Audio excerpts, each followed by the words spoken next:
I didn't stop walking when I heard the glass break. I stopped when I realized no one else was going to. The intersection at Madison Street was supposed to be ordinary. Traffic, noise, people pretending not to see each other.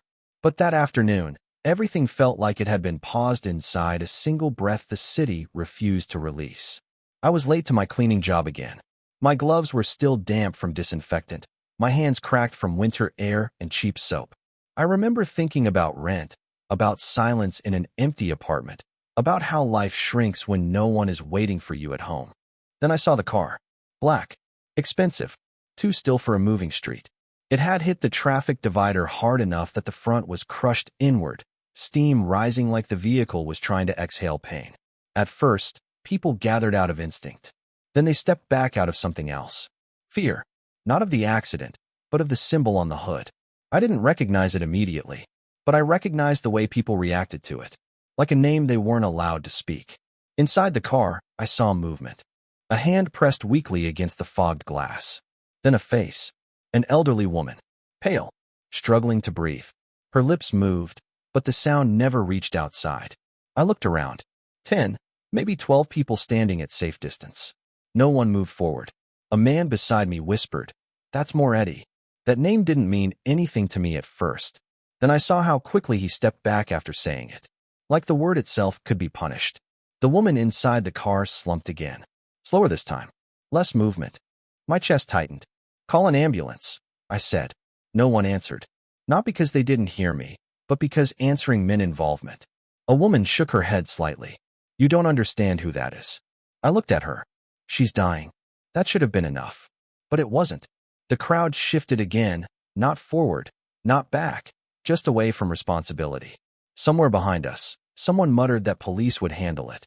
Someone else said mafia problems weren't worth getting involved in. And I understood something very clearly in that moment. They were willing to let her die as long as it didn't touch them. The car window cracked again from pressure inside. A faint sound, more breath than voice. The woman inside was fading. My body moved before my thoughts caught up. I stepped forward. Someone grabbed my arm. "Don't," a man warned. "That's Moretti property." I pulled my arm free. "She's not property," I said. My voice sounded smaller than I wanted it to, but it didn't stop me from walking. Every step felt like crossing an invisible line everyone else had agreed not to see. The closer I got, the quieter the crowd became. Not because they cared, but because they were watching what mistake I was about to make. My hands hit the car window. Warm. Shaking. I saw her eyes again. Still open. Still waiting. "Hold on," I whispered, though I wasn't sure she could hear me anymore. I looked around one last time. No one moved. No one helped. And that was when I realized something worse than fear was controlling them. Permission, or the lack of it. I picked up a metal fragment from the road, part of the accident debris. My hands hesitated for half a second, not because I doubted what I was doing, but because I understood I couldn't undo it. Then I struck the glass. The sound wasn't loud. It was final. And in that instant, everything on the street changed, like the city had just realized someone had broken a rule it was still trying to enforce. I didn't realize the street could turn silent like that, until the moment I hit the glass and the crowd stopped breathing with it. The second the window shattered, everything around me changed in a way I didn't understand yet. It wasn't just sound disappearing, it was permission collapsing. The woman inside the car, the elderly lady with trembling hands and fading breath, collapsed forward as I managed to pry the door open from the broken frame. Shards cut into my palms, but I didn't feel them yet. I only felt her weight as I pulled her toward me, step by step, away from the crushed interior that smelled like metal and heat. Someone screamed behind me. Not for her, for me. "Are you insane?" a man shouted. "That's Moretti's car." I ignored him. My arms tightened around her fragile body as I dragged her onto the asphalt. Her eyes flickered open for a second, just long enough for me to hear a weak inhale that sounded like life refusing to give up completely. "Stay with me," I whispered, though I wasn't sure who I was speaking to anymore. Around us, the crowd had shifted back further. Not helping, not interfering, just watching like witnesses at a distance they believed would protect them from consequences. A siren echoed somewhere far away, but it felt disconnected from this moment, like it belonged to a different world entirely. I pressed my hand against her chest, trying to steady her breathing. My fingers were shaking now, not from fear, but from adrenaline I didn't know how to turn off. "Ambulance is coming," I said, more to myself than to her. That was when I felt it. The shift, not in the air, but in attention. The kind of attention you don't see, only feel crawling across your skin. The crowd went quieter than before. And then the sound of engines arrived. Not just one, several. Controlled, synchronized, like the street itself had been answered by something larger than it. Black vehicles turned the corner slowly, not rushing, not reacting, arriving. The crowd parted instinctively, like they already understood what was coming didn't need space, it needed recognition. Doors opened. Men stepped out first, scanning the scene with trained precision. Then I saw him. Vincent Moretti. I didn't know his name yet, but I knew immediately he wasn't like the others. He didn't run. He didn't rush. He looked at the broken car, then at the woman in my arms, and finally at me. Everything in him was still, but nothing in him was uncertain. "Who did this?" one of the men behind him asked sharply. I stayed where I was, still kneeling on the asphalt, still holding her. "No one helped her," I said quietly. It wasn't an accusation. It was just the truth I couldn't unsee. The man's expression tightened. "Step away from her." I didn't move. Not immediately. Because I could feel it now, the weight of what I had done settling into the space between all of us. Then Vincent spoke for the first time. His voice wasn't loud. It didn't need to be. "She's alive?" he asked. I nodded once. Barely. A long silence followed. Not confusion. Not relief. Calculation. The kind that happens when something unexpected enters a system that thought it was stable.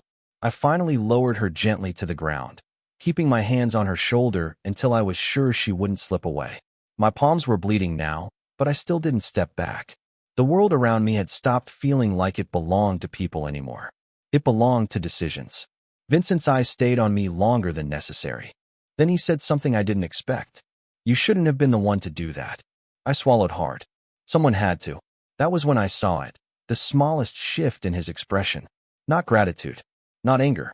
Something closer to disbelief that someone had broken a rule no one else dared to touch. And in the distance, I realized too late that I hadn't just saved a woman trapped in a car. I had just entered the attention of a world that never forgives being interrupted. I thought saving her would end the moment. But that's the thing about opening a door in a world you don't belong to. It never closes the same way again. The sirens had finally arrived, but they felt distant now, like they belonged to a different version of the city, one where consequences still followed rules. I was still kneeling on the asphalt, my hands stained and shaking, watching the elderly woman being lifted carefully onto a stretcher. Her breathing was weak, but she was alive. That fact alone made the chaos around me feel unreal, like the street had been split into before and after, and I was standing exactly on the line between them. Paramedics moved quickly now, but their eyes kept flicking toward the black vehicles parked nearby. No one spoke about them directly, yet everyone adjusted their behavior around them. That was when I noticed him for the first time in a way that felt permanent. He wasn't rushing. He wasn't reacting. He was observing. Vincent Moretti stood slightly apart from his men, his posture calm, controlled, almost detached, as if the accident itself was only a fragment of something larger he already understood. I lowered my gaze to my hands, suddenly aware of the cuts, the shaking, the adrenaline still refusing to leave my body. "She's stable for now," a paramedic said, more to him than to me. Vincent nodded once. No gratitude. No anger. Just acknowledgement. Then his eyes shifted back to me. That was the moment everything narrowed. The crowd had already begun to thin, people stepping away faster now, as if the presence of authority had rewound their courage. I should have done the same. I should have left when I could. Instead, I stayed beside the broken glass on the ground, because something about leaving felt like admitting I had imagined the entire thing. Vincent finally stepped forward. Not aggressively. Not slowly either. Just decisively, like distance meant nothing to him. He stopped a few feet away from me and looked down at my hands first. Then my face. "You didn't hesitate," he said. It wasn't a question. I swallowed, my throat dry. She was dying. A pause. The kind that isn't empty, but full of calculation. "Most people saw that," he replied quietly. No one moved. I didn't know what to say to that, because it was true in a way that felt heavier than anything I had done. The silence between us wasn't comfortable. It wasn't hostile either. It was observational, like I had been placed under a light I didn't agree to stand beneath. Behind him, one of his men spoke low, almost careful. "Boss, we should secure the area." Vincent didn't turn. Not yet. That single word changed the temperature around us. I looked up at him, unsure why I was still there, unsure why I hadn't walked away when instinct told me to. "I didn't know who she was," I said finally. If I had, I stopped myself. Because the truth was, I still would have done it. Vincent tilted his head slightly, studying me with a kind of attention that didn't feel emotional, but strategic. "That's what makes it interesting," he said. I frowned. Interesting. He didn't answer immediately. Instead, he glanced at the shattered glass still scattered across the road, then back at me. "People like you don't usually step forward," he said. "They step back. A beat. Or they wait for permission." The words landed uncomfortably close to something I didn't want to recognize. I straightened slightly, despite the exhaustion in my body. I wasn't trying to prove anything. Vincent's expression didn't change, but something in his gaze sharpened. "I know," he said, and somehow that was worse than if he had doubted me. A black car door opened behind him, but he didn't move toward it yet. Neither did I. For a moment, the world felt paused again, like it was waiting to see what kind of consequence this moment would become. Then Vincent finally spoke, softer than before, but heavier in meaning. "You shouldn't have been the one to break that glass," he said. "But you were." I felt my pulse slow slightly, not from calm, but from realization. This wasn't over. It had only been identified. And as he turned away, I understood the most dangerous part wasn't what I had done. It was that someone like him had decided to remember it. The moment the man in the black suit said my name, I understood I was no longer a witness to that street. I was evidence inside someone else's world. The night had not ended after the ambulance left. If anything, it had only deepened. The city returned to motion, but not around me. Around me, space stayed tense, like the air had not forgiven what happened. I was still standing near the broken glass when the first black car door opened again. Not the same man. Not the same silence. This time, it felt organized, deliberate, controlled.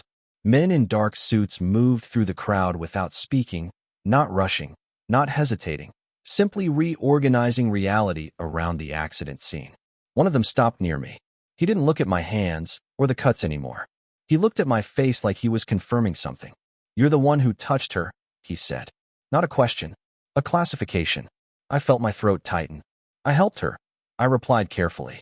He paused, as if evaluating whether that answer was acceptable. "You should have waited for professionals," he said. I almost laughed, but it caught in my chest instead. "She was dying," I said again, quieter this time. Behind him, another man spoke into a radio, repeating details I didn't fully understand. Names, timestamps, vehicle codes. Everything about the scene was becoming documentation now. Something that would be stored, reviewed, interpreted, not lived. That was when Vincent Moretti appeared again. Not from the crowd, not from the cars, from behind them.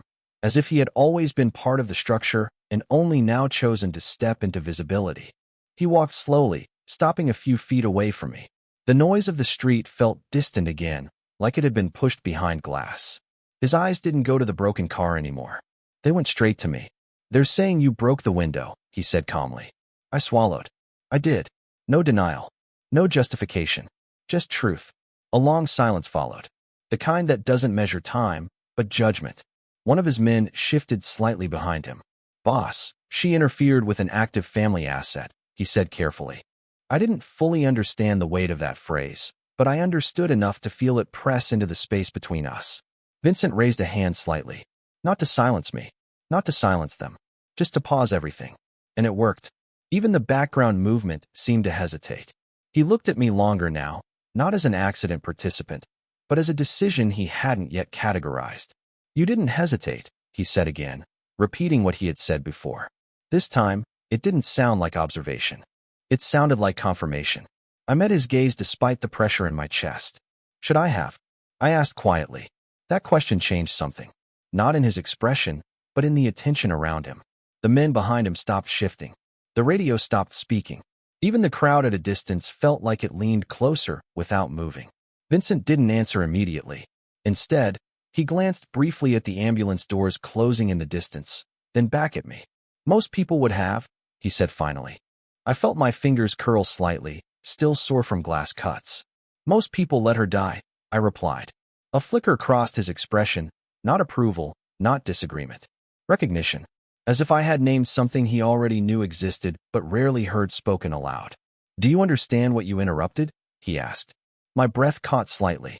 A car accident, I said, unsure if that was the right answer. For the first time, something almost imperceptible shifted in his eyes. Not amusement, not anger, something colder. No, he said quietly. You interrupted a structure. The word didn't make sense in the way he said it, but it didn't need to. I felt it anyway. The implication that the moment I broke that glass, I had not just changed one outcome. I had crossed into something designed to remain untouched. Behind him, one of the men finally spoke again. We should report this upward, he said. Vincent didn't look away from me. Already done, he replied. My stomach tightened. Report to who? I asked before I could stop myself. Vincent's gaze held steady. To the people who decide what should not be broken, he said.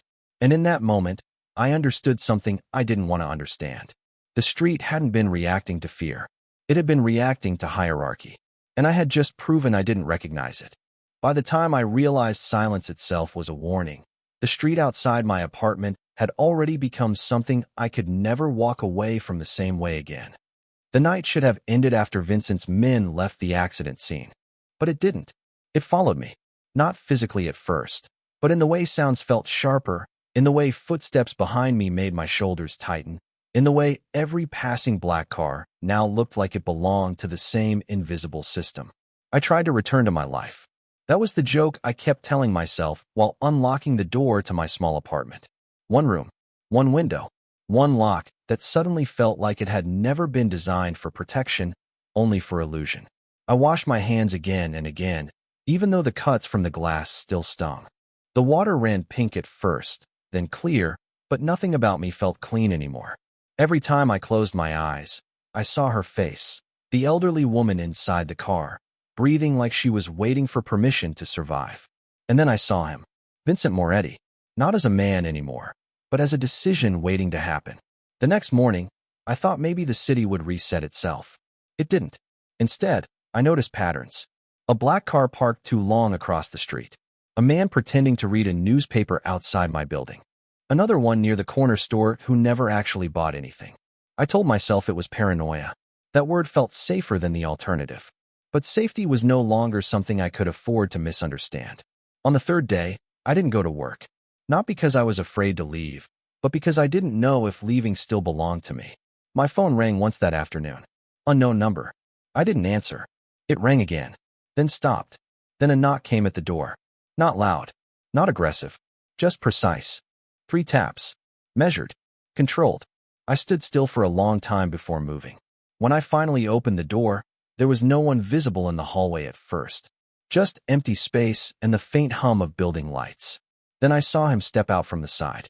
One of Vincent's men. Same black suit. Same unreadable expression. Miss Mitchell, he said calmly, like he had been speaking to me my entire life. My hand stayed on the doorframe. I don't know you, I replied. He nodded once. That's correct. The certainty in his voice made my stomach tighten. Why are you here? I asked. He didn't answer immediately. Instead, he looked past me into my apartment, not intruding, just observing. Like everything I had was already cataloged in his mind. Mr. Moretti would like to speak with you, he said finally. I almost laughed again, but nothing about this felt like humor anymore. About what? I asked. A pause. About what you did. My chest tightened. I saved someone, I said. Yes, he replied. That's the issue. The sentence didn't make sense at first. Then it did. Slowly. Uncomfortably. Like something heavy settling into place inside my thoughts. Saving someone is an issue, I asked. The man's expression didn't change. Not usually, he said. Not in your world. That distinction hit harder than I expected. My world. As if I still had one. As if it hadn't already been rewritten without permission. Behind him, I noticed another vehicle idling at the curb. Engine running. Patient. Not waiting for my answer, but confirming that my answer didn't matter. I don't want to meet him, I said quietly. The words sounded weak the moment they left my mouth. The man nodded again, as if he had expected them. Understood, he said. Then he added, almost gently, that was never your decision to make. And that was when I realized something far worse than being watched. I was already included. I used to think being watched was something you could feel only when you were in danger. But I learned it can also feel like silence following you from room to room, waiting for you to make the wrong kind of decision. The car outside my apartment never left. That was the first truth I had to accept. Not metaphorically, not emotionally, literally.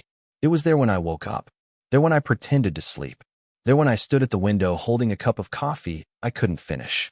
Black, still, patient, no urgency, because urgency implies uncertainty, and there was none in the way it waited. I stopped going outside unless I had to. Even then, I felt like every step was being measured by something I couldn't see. On the fifth day, the silence changed shape. It wasn't absence anymore. It was coordination. I noticed two different men near my building entrance at different times of the day, never speaking to each other, never acknowledging anything, but always positioned as if they were continuing a conversation without words. I stopped telling myself it was coincidence. Coincidence doesn't repeat itself with discipline. That afternoon, I finally opened my door again, not because I wanted to, but because I heard a knock that didn't match anything random. 3 taps. Same rhythm. Same control. I already knew before I saw him. Vincent Moretti's presence doesn't arrive loudly. It replaces everything else. When I opened the door, it wasn't one of his lower men this time. It was him. He stood in the hallway like the space had been built for him first, and everyone else had simply moved in around it. No expression of urgency. No visible frustration. Just attention. "You've been avoiding us," he said. Not accusation. Observation. My grip tightened on the door. "I didn't agree to anything," I replied. Vincent didn't react to that. Instead, his eyes shifted briefly past me into my apartment again, like he was confirming nothing had changed except me. "You didn't need to agree," he said. That sentence should have felt like threat, but it didn't come with force. It came with certainty. I swallowed. "Why are you doing this?" I asked. He paused, just slightly, as if deciding how much truth was necessary. "Because you disrupted something that cannot be disrupted without consequence," he said. My chest tightened. "I saved a woman's life." Vincent's gaze settled on mine, steady and unreadable. "Yes," he said, "and now people are asking why it was allowed to happen without permission." The word permission landed heavier than anything else so far. I felt my throat go dry. "She was dying," I said again, like repetition could protect me from logic I didn't want to enter. "That's irrelevant to the structure," he replied quietly. I stepped back slightly into my apartment without realizing it, as if distance could re-establish normal rules. "So what happens now?" I asked. For the first time, something like faint consideration crossed his expression, not doubt, but adjustment. "Now," he said, "we understand what you are." I frowned. "I'm not anything." Vincent tilted his head slightly, as if that answer was expected but incomplete. "That's what makes you a problem," he said. The hallway behind him felt longer than it should have, like it was stretching the moment to include more than just this conversation. "I didn't ask for any of this," I said, voice lower now. Vincent nodded once. "Most variables don't," he replied. The word again. Variable. Not person. Not witness. Not savior. Something that changed outcomes without belonging to them. A second car door closed somewhere downstairs. I could hear it faintly through the building. Patient sound. No urgency again.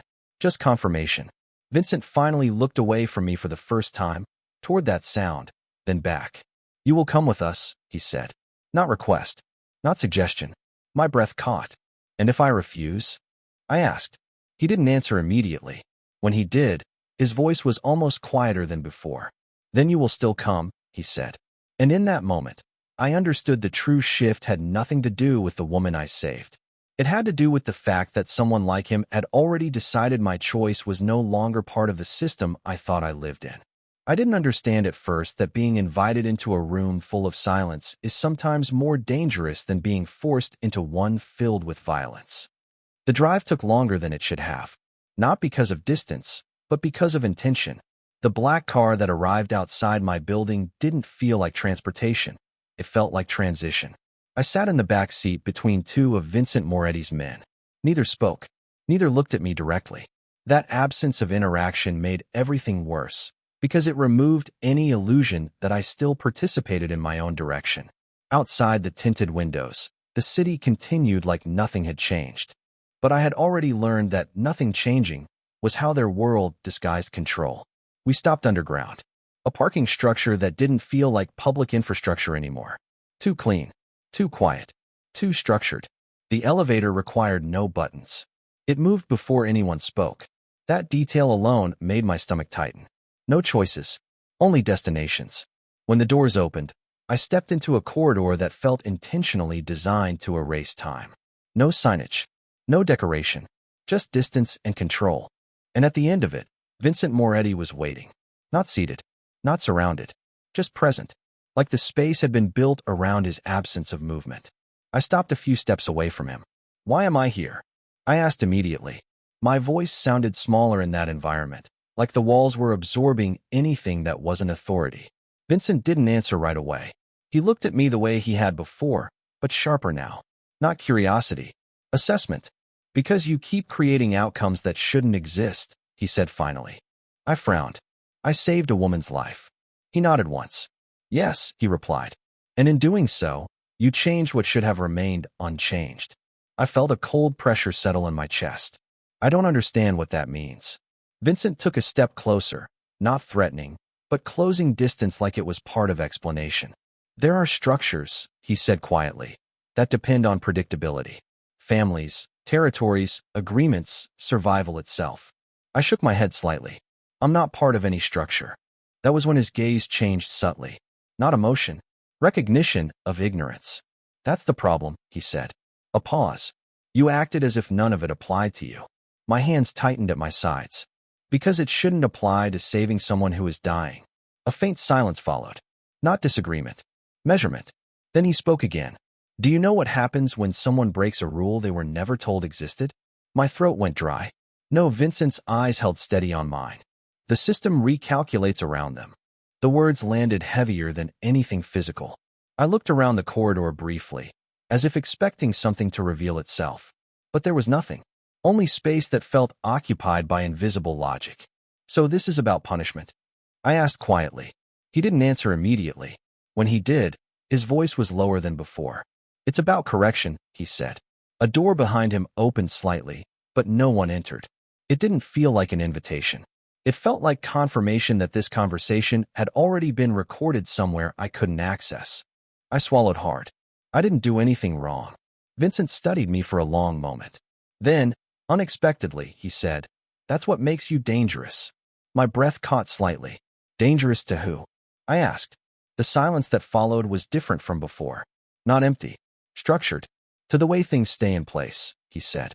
And in that moment, I understood the truth was no longer about the woman I saved. It was about the fact that someone like Vincent Moretti had brought me here not to ask what I did, but to understand what I might become.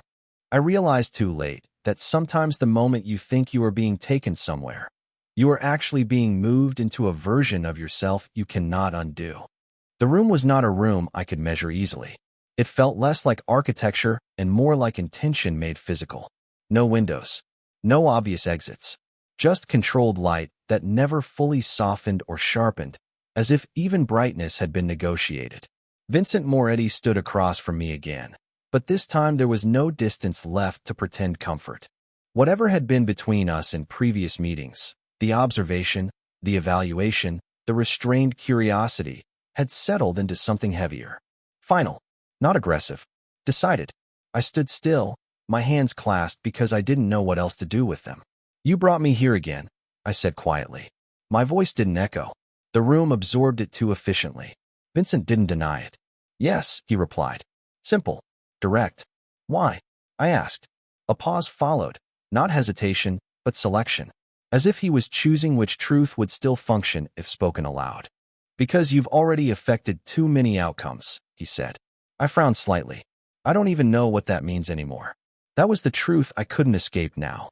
Every explanation I had been given so far only created more layers I wasn't trained to understand. Vincent took a step closer, slower than before. Not to intimidate, to define space. "The woman in the car," he said, "was not supposed to be accessible to interference." I felt my stomach tighten. "She was dying," I repeated, as if repetition could anchor reality. Vincent nodded once. "And yet she survived because you acted outside the expected chain of response." I shook my head slightly. That sounds like I did something wrong. Not wrong, he corrected immediately. Unclassified. That word made something colder settle into my chest. Unclassified. I repeated. He looked at me directly. There are actions that belong to systems, he said, and actions that don't. I exhaled slowly, trying to keep my voice steady. So, where does saving someone fall? A faint silence followed. Then, it depends on who benefits from the survival. The answer wasn't cruel. That was what made it worse. It was structural, like morality had been replaced with accounting. I stepped back slightly without realizing it. I didn't think about any of that, I admitted. I saw someone dying. Vincent's gaze didn't soften, but it changed in depth. That's exactly why we're here, he said. I frowned. We. Behind him, I noticed movement for the first time. Subtle, controlled presence beyond the edge of perception. Not guards stepping forward. Not threats. Just confirmation that this conversation extended beyond two people. I felt my pulse shift. What do you want from me? I asked. Vincent didn't answer immediately. Instead, he turned slightly, as if acknowledging something unseen in the room, then looked back at me. We want to understand whether you are an exception, he said. My throat tightened. An exception to what? To how things remain stable, he replied. The words landed differently now, not as explanation, but as boundary. I felt a strange pressure in my chest, not fear in the traditional sense, but recognition that my presence had weight I never agreed to carry. I didn't ask to be part of any of this, I said quietly. Vincent's voice lowered slightly. No one does, he replied. A beat passed. Then he added, but participation is not always a choice. I looked at him longer now, trying to find something human in the structure of his certainty. If I refuse everything, I said, what happens? For the first time, the silence that followed felt complete. Not empty. Complete. When he finally spoke, his answer was simple. Then the system adapts around your refusal. I felt my breath catch. And me? I asked. Vincent's eyes held mine. You remain the variable, he said. And in that moment, I understood the most dangerous part was not that I had been seen. It was that I had already been calculated. I finally understood that the most terrifying moment is not when a system punishes you, but when it decides you were never outside of it to begin with. The room I was brought to did not feel like an ending. It felt like a threshold that had already been crossed long before I arrived. Vincent Moretti stood near the center, but this time he was not alone. Not visibly surrounded, not guarded in the way I expected, but accompanied by presence I could feel rather than fully see. People who didn't need to announce themselves to exist in the space. I stopped walking a few steps inside the door. My body already knew this was not a conversation anymore. It was a conclusion being assembled in real time. Why am I still here? I asked quietly. My voice sounded steady, but only because I had nothing left to lose by sounding afraid. Vincent looked at me for a long moment. Because we haven't decided what you are, he said. That sentence landed differently now. Not as curiosity, not as assessment, as classification waiting for finalization. I swallowed. I told you already. I'm just someone who helped a woman. A faint pause followed. Then one of the unseen voices in the room spoke. Calm, older, detached. That is not the complete data. My chest tightened. I turned slightly, trying to locate where it came from, but there was nothing to anchor it to. Only presence. Vincent stepped forward slightly, closing the gap between explanation and consequence. You didn't just act, he said. You interrupted timing, hierarchy, and expectation all at once. I shook my head slightly. I didn't even know there was a hierarchy. That, he replied, is exactly why it matters. The words should have sounded like accusation. Instead, they sounded like structure describing itself. I felt something inside me shift, not fear exactly, but recognition that I was no longer being evaluated as a person making a decision, but as an anomaly inside a system that had already adapted around me. So what now? I asked. The silence that followed was no longer empty.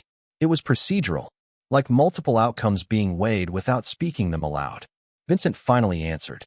Now we close the uncertainty. My throat tightened. And how do you do that?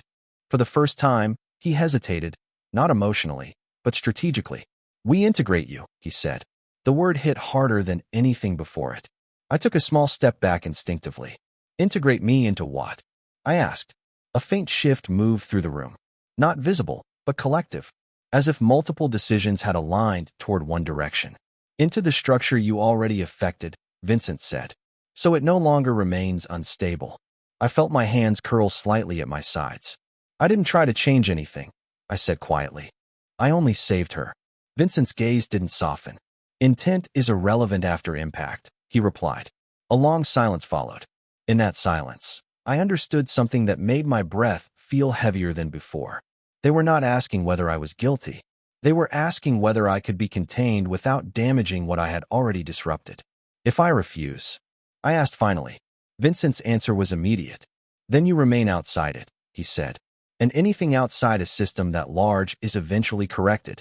I felt my heart slow in a way that had nothing to do with calm. Corrected, I repeated. He nodded once. Not threatening, not reassuring, just final. I looked at him longer now, trying to find the point where choice still existed. I didn't ask to be part of your system, I said. Vincent's voice lowered slightly. And yet, he replied, you already changed it.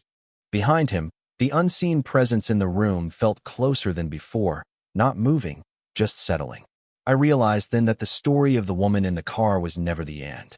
It was the entry point, and my decision had already been rewritten into something I was only now being allowed to understand.